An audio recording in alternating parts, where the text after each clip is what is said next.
Que la función social que cumplía los ferrocarriles era importantísimo. Hacía de correo, de estafeta. Acá, por ejemplo, estaba la Suil, una fábrica de textil. Venía a traer encomiendas para todo el país. En el pueblito donde yo nací llegaba el tren aguatero, le decían, era un tren con tanques. Y no todo, te hablo de los años 70, no todo el mundo tenía la posibilidad en esa zona de tener un pozo de agua. Entonces esperaban el tren que traía el ferrocarril. Porque no solamente cumple función de transporte, acá en la Argentina había pueblos que llegaba el tren sanitario. Tren sanitario Eva Perón, vanguardia de la nueva y trascendente iniciativa, va a abrir rumbos a la cruzada justicialista, concebida e impulsada por Eva Perón, para llevar hasta los apartados centros de trabajo los más modernos elementos de sanidad. La carrera me gustó a mí muchísimo porque toda la familia de mi papá fueron ferroviarios, uno en una cosa, otro en otra, pero fueron casi todos ferroviarios y bueno, a mí me gustó una locura. Lo que viví yo en el ferrocarril fue una locura. Me gustó mucho, mucho, mucho. Mi historia ferroviaria empieza con mis abuelos, yo soy tercera generación. Y después mi papá nació en La Borda y se fue a Sumampa, lo mandaron. Eso es lo que tenía el ferrocarril. Vos vas a ver que en muchos lugares después echaron raíces los ferroviarios, pero no eran de ese pueblo, de esa ciudad, venían de otros lados, porque el ferrocarril te hacía firmar un contrato que vos tenías que ir donde ellos te necesitaran. Soy de la clase, de la histórica clase 62, pero el batallón mío, como le pasó a muchos que estábamos bajo bandera, quedó en el continente. Bueno, cuando yo salí de baja, ya mis papás mi papá y mi mamá vivían en la banda, pegados a Santiago del Estero, porque en el año 78 el gobierno militar levantó muchos ramales que ellos les llamaban improductivos, pero era para descabezar las redes troncales. Entonces fuimos a la banda y cuando yo llegué ahí me dice, bueno, negro, ya cumpliste con el servicio militar, había pasado la guerra, te vas a la universidad. Tenía un primo de mi viejo que vivía en Córdoba, era abogado, me dice, vení Luis, ¿querés estudiar? Agarré y le dije, viejo, yo quiero ser ferroviario. No, pero me dice, tenés que estudiar. Y ya estudié el secundario, le digo, yo quiero manejar trenes. Bueno, entonces mi papá habló con una persona de recursos humanos y a los 30 días me llamaron. Fui a rendir un examen en el año 83 en Tucumán como un test psicológico. Aprobado eso, vine a Galvez a hacer el curso de ayudante del conductor, que antes le llamaban foguista porque hacían fuego el maquinista. Las máquinas eran a leña o a carbón o a petróleo y había que hacer fuego. Terminé el curso, aprobé el curso de ayudante de conductor y yo me quería volver a Santiago a trabajar ahí. Y me dijeron, no, usted tiene que ir a Corral de Busto. Por primera vez escuché en mi vida Corral de Busto. Posibilidad de Río Tercero, porque había unos compañeros que me mandaban. Yo, viste, zona de sierra, digo, me voy a Río Tercero. No, dice, a Corral de Busto tienen que ir dos. Así que vine con un compañero que habíamos aprobado el examen y llegamos en enero del 84 a Corral. ¿Vamos a emprender un viaje encantador? Claro, por supuesto. En el expreso Buenos Aires-Tucumán. ¿Y qué recordás de la época de tu papá? ¿Cómo vivía tu papá? Bueno, mi papá entró en Sumampa, después vino a Villa María y después de Villa María vino acá a Corral de Busto. Y bueno, y él sí, estuvo con las máquinas a vapor, con todo, ¿viste? El galpón de máquinas, después allá hay una mesa giratoria que era para dar vuelta a las máquinas a vapor, ¿viste? Después yo te voy a enseñar todo allá. Y bueno, y corrí trenes de pasajeros, de acá, de Corral de Busto, de acá a Rosario, de acá a Pergamino, y después cuando me fui a nombrar de conductor a Buenos Aires, corrí los trenes de Buenos Aires a San Pedro, a Zárate y hasta Rosario. O sí, están en la montaña, con sudario de hielo y de viento. Para venir de allá y vos querías ir a la vía esta Trek. Ahí está, ¿ves? Ahí cosa, ¿ves? Se cerró. Ahí se cerró, ¿ves? Entonces, vos cuando venís de allá, tiene que estar así la vía. Con la aguja esa cerrada y esto cerrado te va a vía segunda. Ahora cuando yo lo doy vuelta, te va a vía tercera. Cuando yo lo doy vuelta, te va a vía tercera. Y para ir allá, una vía que iba a cargar los vagones, esta tenía que cerrarlo para allá, ¿ves? Esa tenía que cerrarlo para allá.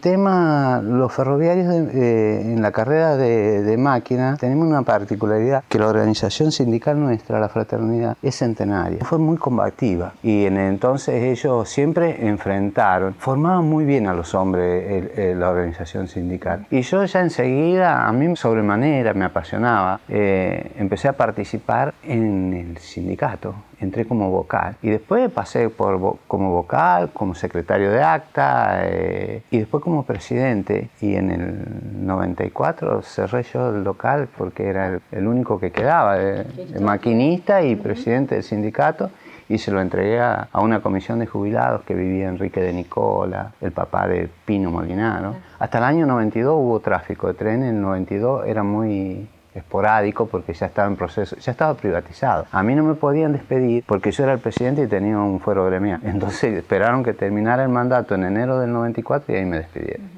Nosotros tenemos el local de la fraternidad, ¿viste dónde está el colegio Ceder? Sí. Ese local es de la fraternidad, sigue siendo de la fraternidad en todos los lugares donde había gente que nosotros, gente como veníamos los trenes acá, teníamos supo dar, ahí sabían rendir también, daban cursos también. Era como un aula para autorizarte de maquinista, había instructores, todo, que eran los mismos ferroviarios. Algunas veces uno llegaba a instructor, ¿viste?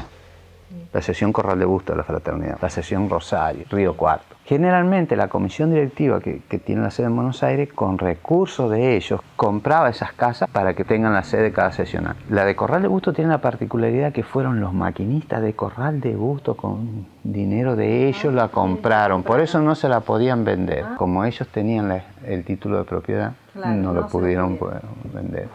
Juro por Dios nuestro Señor y por estos santos evangelios, desempeñar con lealtad y patriotismo el cargo de presidente de la nación y observar y hacer observar fielmente la Constitución de la Nación Argentina. Una huelga en esos años de 42 días, donde los maquinistas sufrieron persecución, cárcel. Ellos no iban a trabajar nada más, porque el plan era despedir algo de 6.000 empleados y levantar 4.000 kilómetros de vía, porque querían instalar todas las carreteras y el transporte automotor, porque en Estados Unidos ellos tenían una crisis automotriz y de las gomas, todo. Entonces tenían que hacer el negocio acá. Había que desprestigiar, vaciar las empresas, que se hizo. Los Roberti tienen una familia muy grande. Después Monteverde, un hombre que vivió acá de acá a una cuadra, Armando Rodríguez, los Gil, gente que trabajó toda en el ferrocarril. Yo con toda esa gente grande, con el único que no trabajé con Monteverde y los Roberti. Después trabajé con todos. Bueno, los conocí, pero Armando Rodríguez, Gil, toda esa gente, yo entré a los 22 años, entré. Claro, mira. Yo tenía 22 años cuando entré en el 75. Tenemos un colegio que todavía está y vos tenés que después ir a rendir a Buenos Aires, ¿viste? Ahí teníamos instructores, todo, que íbamos de 7 a 12 alguna vez a la tarde, y después teníamos que estudiar todo, ¿viste? Electricidad, generalidades, señales, te hacían correr un tren, ¿viste? Así, un tren de cosas, sí, de juguete, y si vos chocabas, ¿sabes cómo? Te decían volver dentro de 3 meses. Ser ferroviario era tener la posibilidad de un empleo bien remunerado, con todas las cosas en blanco, con todas las leyes. Y en el caso de nosotros, la fraternidad, éramos como los niños mimados, digo siempre yo, de los ferroviarios. Yo cuando me dijo mi papá si quería entrar en el ferrocarril, yo le dije sí, pero en la carrera tuya, ¿viste? En la carrera de maquinista. Claro.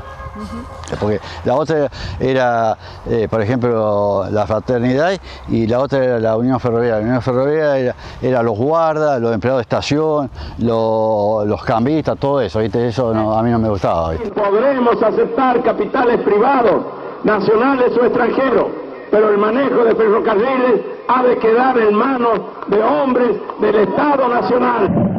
Nosotros entramos al ferrocarril, ¿viste? Íbamos arriba de la máquina nada más. Cuando privatizaron nosotros, uno conducía y el otro se llamaba jefe de tren y teníamos que hacer la maniobra abajo, ¿viste? Claro. Con los handy, ¿viste? Sí. Y entonces teníamos que hacer los cambios, todo, ¿viste? Ajá. Y al día siguiente el que hizo el jefe de tren iba de conductor y el de conductor iba de jefe de tren. Hemos dispuesto medidas de desregulación y liberación del transporte.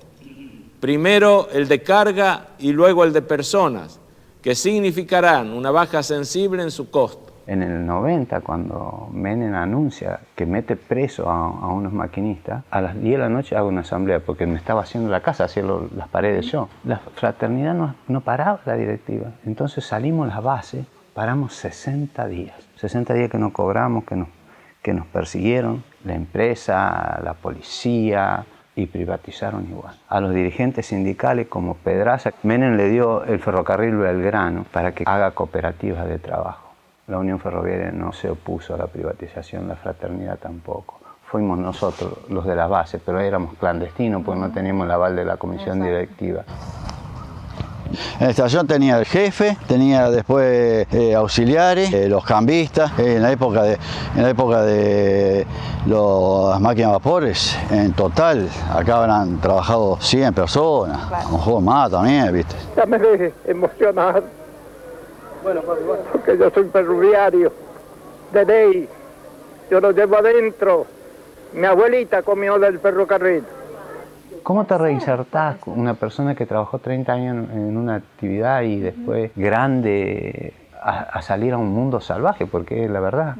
Yo sobreviví, hay gente que no. Me superé gracias a mi pareja, a mi señora, porque es de fierro, Lili, los chicos que acompañaron. Hay otras familias que se destruían, se separaban, se rompía la familia, terminaban alcohólicos.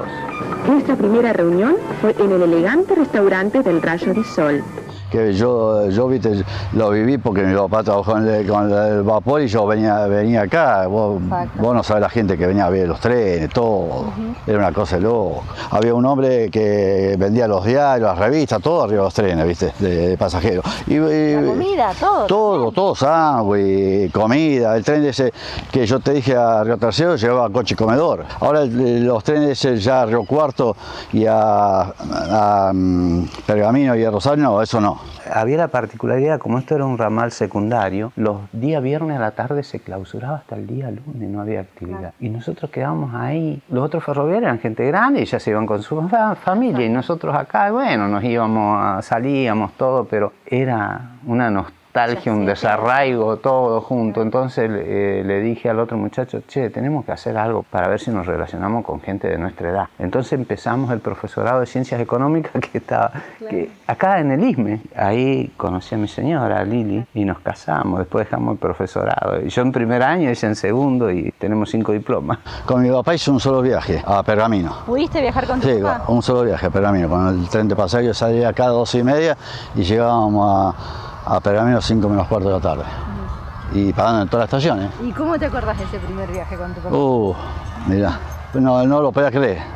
No, yo no lo podía creer porque, viste, él sí, porque era, iba todos los lunes, miércoles y viernes, él estaba diagramado. Y en el año 90 a mí me tocó venir con un tren desde Casilda, que iba a Río Cuarto, recogiendo todo de las estaciones.